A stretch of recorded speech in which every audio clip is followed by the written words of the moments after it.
Well, that's an open question. Maybe we can get some answers from our guest here in the studio, Jeremy Saltan, candidate for the Israeli parliament on the Yamina list and a political strategist. Thanks for coming in, Jeremy. Well, let me just start by asking you, why did Naftali Bennett make this announcement today that he won't sit in a government headed by Yair Lapid? We've been calling him the kingmaker, Naftali Bennett, but this kind of limits his options pretty considerably.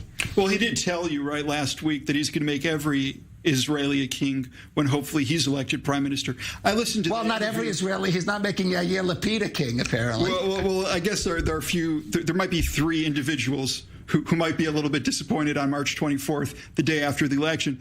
But yeah, I heard his interview at 7 a.m. in the morning. I'll tell you, my campaign events throughout the day, the number one thing that people were asking me was what can be done to be able to get our economy going again. You know, that's what the Israeli voter was asking about. They wanted to know about Bennett's plan to go ahead and reduce the corporate tax to 15%, to be able to go ahead and reduce the income tax by 15 to 20%. These questions of the horse race and the king making, that just didn't come up today. Okay, but it's coming up now. Then if what you say is true, then why did Naftali Bennett make that announcement today? Well, I think it's clear to everybody that, and we saw after 3 elections in which Benny Gantz failed, that in order to replace Netanyahu, you have to do that from the right.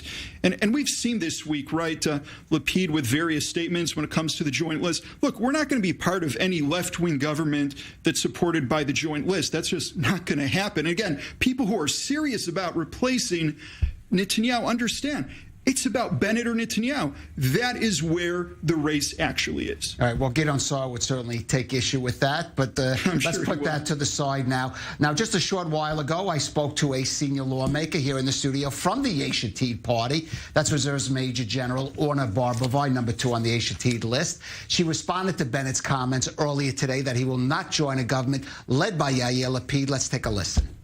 The way, the one who is really criticizing is Bennett. Bennett criticizes Netanyahu.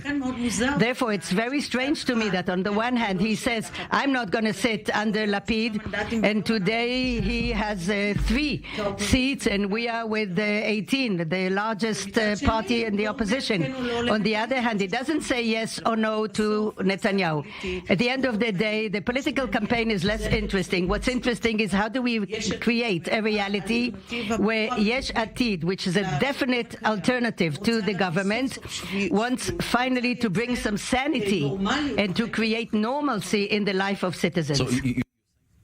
I'm going to correct the translation. She was referring to 13 seats, which is what several polls have shown of late at this stage, the Yamina party having. But Orna Barbavai raises a good point there. Naftali Bennett was sitting in that chair criticizing, to me and the viewers, Benjamin Netanyahu, and yet he hasn't ruled out joining a government led by Benjamin Netanyahu. So why would he make that claim about Yair Lapid? Would it be consistent, let's say, to say I won't sit in a government headed by both? So there are 2 things on that. One is, you know, you're in a great spot, right, where Lapid or his number 2 is accusing you of sitting with Netanyahu. Netanyahu is saying that Bennett is in essence lying and he's going to sit with Lapid. So obviously, you know, perhaps more than one of them is a liar here, but it's quite certain that they're both very afraid of Bennett. And the reason is the second point, and that is it's a race to 61. It's not about 18. It's not about 13.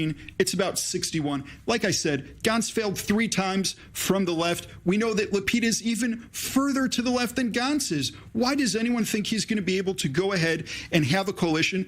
And look, Naftali was in this chair, and he said very straight, he's not going to be in any coalition that has people that do not accept Israel as a Jewish and democratic state. When Lapid says the joint list is a player, that's something we just can't be a part of. He's been very consistent. What he said this morning is not a newsflash if you've been following what Naftali's been saying very closely. Another thing about the polls, you know, I'll tell you something from the inside, all right, Kalev? You know, we were looking over the numbers, and we saw, based on, you know, because that's what you guys like to do, look at the scenarios, look at the various, you know, options that we might have. Don't say you guys like it's just us in the media. I'm afraid you're more guilty than you look at the polls probably more than I do. You know, me personally, perhaps, but I'll tell you what we found from the inside. The magic number. You want to know what the magic number is? The magic number is 16.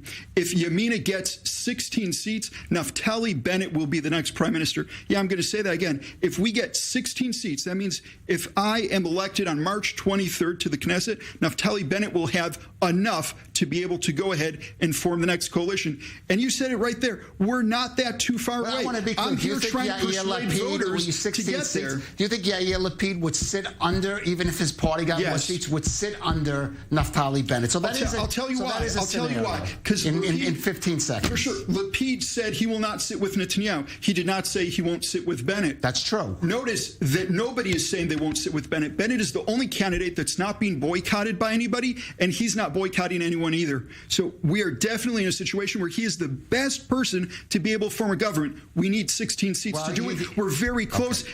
Get us over. Okay, we'll have to conclude there. You did say, though, he's boycotting the joint list, so it's not correct. Well, they're not a key player. They've never been a part of a coalition. They never will be. Okay, but then clearly there are some you're boycotting. Jeremy Saltan, thanks for the Yamina list. Thanks for joining us. Sure.